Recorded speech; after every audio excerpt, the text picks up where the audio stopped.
Cleveland, wake up because things are getting absolutely chaotic at Berea right now, and I am losing my mind over what just happened at OTAs. We are supposed to be building a powerhouse, but our new head coach Todd Monken just used a word that should make every single one of us sick to our stomachs. He called it embarrassing. This is the 2026 season, and the stakes have never been higher for this franchise. We are pushing for 3,000 subscribers today, so join the tribe and comment your city below. Because we need every dog in this fight right now. The intensity at practice was supposed to be low because they were working at walk-through speed, just trying to install run schemes. But then the 7-on-7 drills started and everything went south fast. We have to talk about Dillon Gabriel and Shedeur Sanders because they were right at the center of a total collapse today.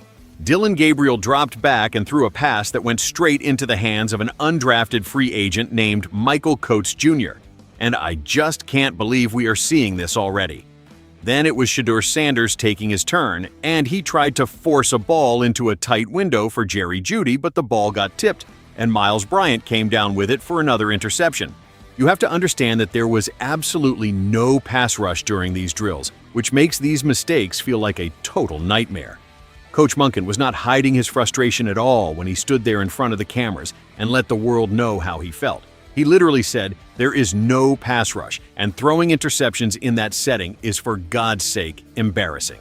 Think about that for a second, because this is a 60-year-old man who has seen everything in football, and he is already disgusted by what he sees from the quarterback room. Are we really seeing the same old story play out again, or is this just a wake-up call that these guys desperately need?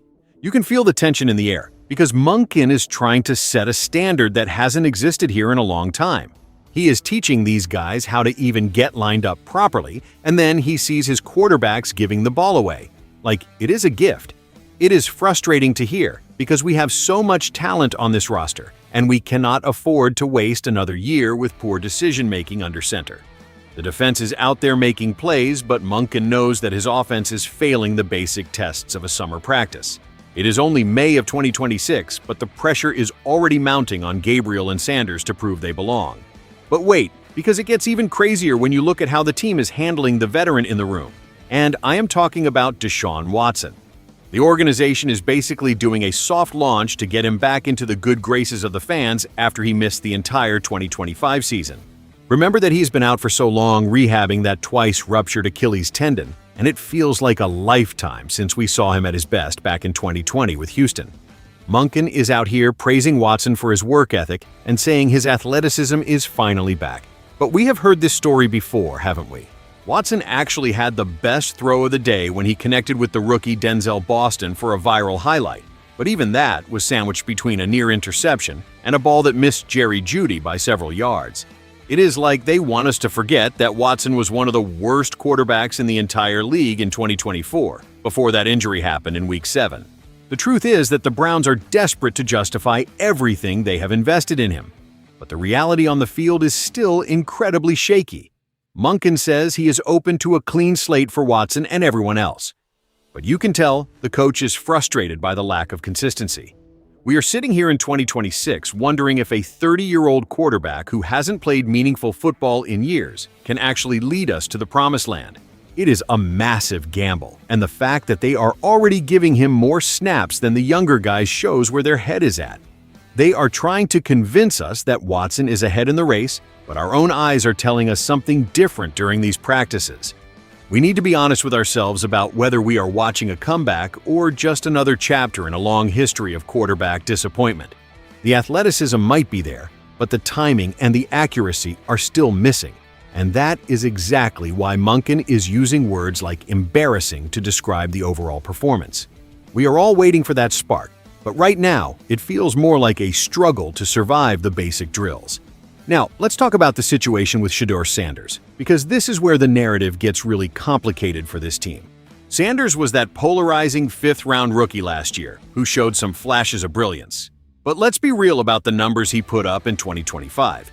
He finished that season with more interceptions than touchdowns, and he got sacked over 20 times in just 7 starts. There were reports coming out that he struggled to learn the first playbook under Kevin Stefanski, and now he is being forced to learn a second NFL playbook in as many years. That is a massive hill to climb for a young player who is already facing questions about his processing speed and decision-making on the field. Monken mentioned that he was displeased with the interceptions today, especially because there was no pressure on the kid at all. If you are throwing picks in a 7-on-7 drill where no one is even chasing you, then how are you going to handle a real NFL blitz on a Sunday afternoon? It feels like the organization might not be as high on the former Colorado star as his loyal fans are, and that is a major red flag for his future in Cleveland. Sanders is a talented kid with a lot of swagger, but swagger doesn't win games if you can't protect the football. The mismanagement of the quarterback room last year meant he didn't get enough reps, and now he is playing catch-up in a system that is moving at 100 miles an hour. You have to wonder if he is truly the heir apparent, or if he is just another project that might never reach his full potential. The competition is heating up, and right now, it feels like Sanders is sliding backwards instead of taking that leap we all hoped for. Is it the coaching or is it the player? Because we keep changing the staff, but the results under center stay the same. We want to believe in the redemption arc for this kid, but the evidence on the field today was a major step back. It is a high-stakes game of musical chairs, and Sanders needs to find a rhythm before he loses his seat entirely to the veterans or the new rookies coming in. I am honestly losing my mind here, because the talent on this roster is actually incredible, and that makes the quarterback play even more frustrating to watch. Andrew Berry has gone out and absolutely retooled this offensive line to make sure whoever is back there has all the protection they need. He also brought in a receiving trio that should be a nightmare for any secondary with Jeudy and the rookie Denzel Boston alongside our first-round pick Concepcion. This is a much better group than what we had last year, and the pieces are all there for a massive season in 2026. But it doesn't matter how fast your receivers are if the ball is ending up in the hands of the defense or hitting the turf 5 yards behind the target. Monken has been around this game for 40 years, and he knows good quarterback play when he sees it. So for him to be this vocal, this early is a huge signal to the entire league. He isn't interested in making excuses for these guys, and that includes Dillon Gabriel, who was totally unimpressive last year when he had his chance to start. We also have Talon Green in the room, who is an athletic freak, but he is a 6th-round rookie who needs a ton of work on his passing mechanics. It is like we have a room full of questions and not a single definitive answer. Seriously, it feels like we are living through a recurring nightmare where the rest of the team is ready to compete for a championship, but the most important position is holding everyone back. Monken is trying to install a winning culture, but he is dealing with a group that can't even get through a walkthrough without turning the ball over. We need to see someone step up and take command of this huddle because the window for this roster won't stay open forever. I want to trust the process, but it is hard when the guy in charge is calling the performance embarrassing to the media. We have the weapons and we have the protection, but we are still searching for that one leader who can bring it all together.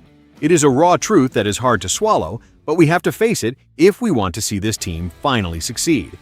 The bottom line is that the Cleveland Browns are at a massive crossroads right now, and the next few months will decide the fate of this entire franchise.